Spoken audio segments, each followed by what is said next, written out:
নমস্কার, আমার নাম ডক্টর এস এ মল্লিক। আমি একজন জেনারেল ফিজিশিয়ান। আমি এখন আপনাদের বলবো যে থাইরয়েডের ওষুধ কিভাবে খাবেন, মানে হাইপোথাইরয়েডিজমের ওষুধ কিভাবে খাবেন।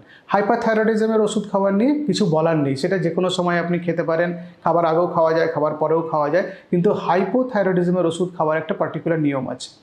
আপনি যখন সকালবেলা ঘুম থেকে উঠবেন, আপনি সকালে একদম খালি পেটে মুখ হাত ধুয়ে বা মুখ হাত ধোয়ার আগেও খেতে পারেন। থাইরয়েডের ওষুধটা খাবেন জল দিয়ে, এবং খাবার পরে আধ ঘন্টা থেকে 40 মিনিট কিচ্ছু খাবেন না। চেষ্টা করবেন তারপরে ওই যেটুকু জল দিয়ে আপনি ওষুধটা খেলেন তারপরে জলটাও না খেতে। খাবার তো খাবেনই না। অনেকে জিজ্ঞেস করেন যে থাইরয়েডের ওষুধটা খেলাম, একটু লিকার চা খেতে পারি, লাল চা চিনি ছাড়া? না, খাবেন না। আধ ঘন্টা 40 মিনিট আপনি কিচ্ছু খাবেন না। আপনি যা কিছু খাবার, জল হতে পারে, অন্য কোনো পানীয় হতে পারে, খাবার হতে পারে, আধ ঘন্টা পরে খাবেন। এবং এটাই একমাত্র নিয়ম থাইরয়েডের ওষুধ খাবার। নেক্সট আর একটা প্রশ্নের উত্তর দিয়ে দিই, যে পেশেন্টরা জিজ্ঞেস করেন যে আমি ভুলে গেলাম সকালে থাইরয়েডের ওষুধটা খেতে, তাহলে কি পরে কোনো সময় খেতে পারবো? না, খাবেন না। আপনি সেই দিনের মতো স্কিপ করে যান, তাহলে পরের দিন আপনি ওই একদিনের জন্য আপনি 2টো ট্যাবলেট খেতে পারেন। তাহলে কোনো অসুবিধা নেই, একদিন 2টো ট্যাবলেট খেলে আপনার কোনো অসুবিধা হবে না।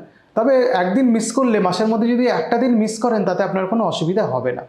এবার ওরাল কন্ট্রাসেপটিভ পিলস যারা খান, বার্থ কন্ট্রোল পিল, অনেক মা বোনেরা আমাদের দেশে খান, বাইরের দেশেও খান। এটা তো হরমোনাল পিল, এর মধ্যে ইস্ট্রোজেন এবং প্রোজেস্টেরনের কম্বাইন্ড পিল।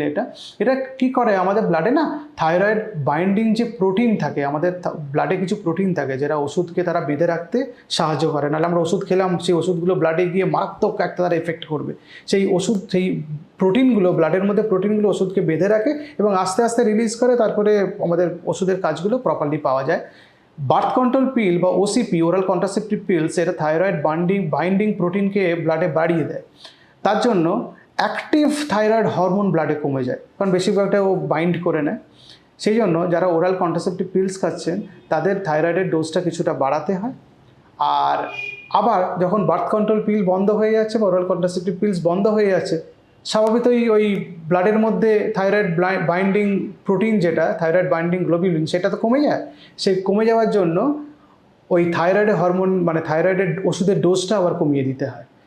তো এই দুটো জিনিস মাথায় রাখতে হবে, যখন ওরাল কন্ট্রাসেপটিভ পিলস আমরা খাচ্ছি তখন থাইরয়েডের ডোজটা বাড়াবেন, আর যখন ওরাল কন্ট্রাসেপটিভ পিলস বন্ধ হচ্ছে, সেটা থাইরয়েডের ওষুধের ডোজটা তখন কমাতে হবে। কিন্তু সেটা ডাক্তারদের ঠিক করতে দেবেন, ডাক্তাররা সেটা ঠিক করে দিলেই ভালো হয়, নিজে থেকে করবেন না।